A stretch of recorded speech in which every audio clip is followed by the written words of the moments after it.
Cannabis activists must work together. What is decarboxylation? And Maritimers unite for medical marijuana, all this week on the Cannabis Digest Review with me.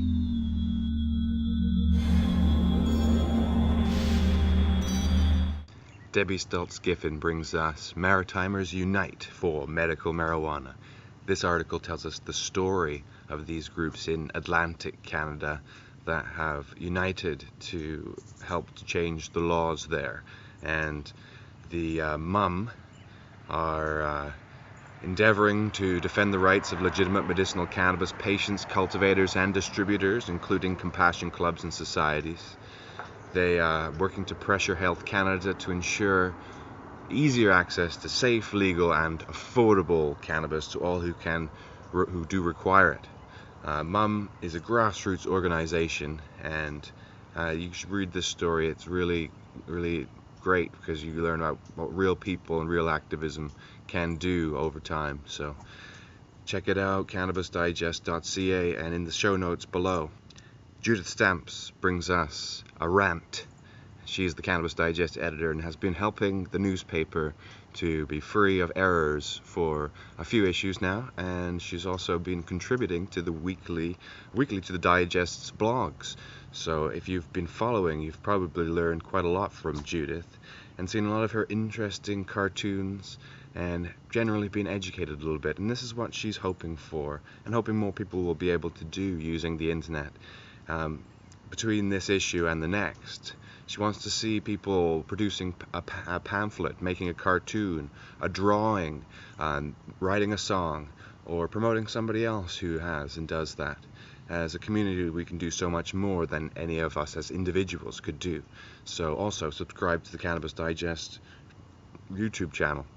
Blair Headley brings us an interview with John Anderson, a Vancouver Island University criminology professor and a speaker for LEAP, Law Enforcement Against Prohibition.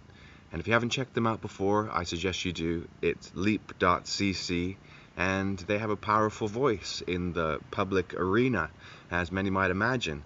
Coming from what many consider the other side, they have an experience of prohibition, which is a new view that most people haven't heard, and that is the damage that's really caused by prohibition that is very visible to police officers. That makes it very hard on them to perform their jobs. I had an interview recently with Steve Finley from the Canada LEAP organization on Time for Hemp Radio, so you can check out timeforhemp.com if you want to get a little more on that. But I also suggest reading this interview where there's a few questions asked and answered on law enforcement against prohibition.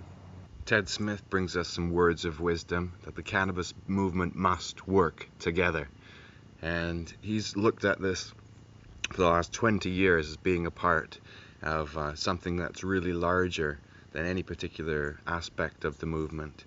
The hemp regulations were the first to fall, and then the activists for hemp soon distanced themselves from the rest of the medical cannabis community. Then medical activism has become the dominant form as many of the laws have been pushed aside. My case being the one of those too. And now we have recreational legalization as well, and it helps everybody to work together, and we can all find some common ground in the fight for each part of legalization. Right now, Ted asks us to support medical patients because they are people who are suffering, who really need it the most. And we can really make a difference in their lives right now, even if you're just a recreational user. It's promoting those in a conscientious and respectful way. We can represent this community and this movement in a new light that takes us on into a world of legal cannabis. What is decarboxylation? Well, it's quite simple. This is my article for the week, and I explain how heating your cannabis to about 300 degrees Fahrenheit for about 30 minutes can more than double the availability of active cannabinoids. The reason for that is, in its natural state, before it starts to dry, cannabis is full of acidic cannabinoids. They don't act in the body as the same way as the cured THC and CBD that many of us know about. Now, if you've heard about raw juicing cannabis, then that's something else, and we'll get to that.